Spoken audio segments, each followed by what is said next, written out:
আমি ভিডিও আমি জীবনে দেখেছি, শুনেন। নাসিরউদ্দিন পাটোয়ারি আজকে বলতেছে যে চাঁদাবাজদের ধইরা গাছের সাথে বেঁধে রাখা যায়। মানে কি সাহসী বক্তব্য, কাদের উদ্দেশ্যে বলছে ওরা আমরা জানি। চলুন পুরো ভিডিওটা দেখি।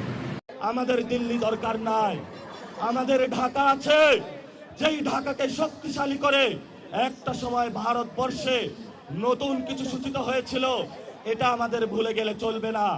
প্রিয় তরুণ যুবা ভাইয়েরা, ভয় পাইবেন না। আপনারা পাড়ায় মহল্লায় চাঁদাবাজ, সন্ত্রাস, দুর্নীতির বিরুদ্ধে কমিটি গঠন করেন।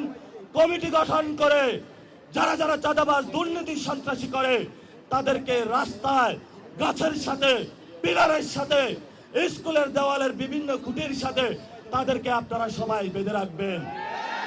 প্রশাসন যদি এসে বলবেন তোমরা গ্রেপ্তার করতে পারো না, আমরা তাকে গ্রেপ্তার করেছি, তারপরে তাদেরকে প্রশাসনের হাতে তুলে দিবেন।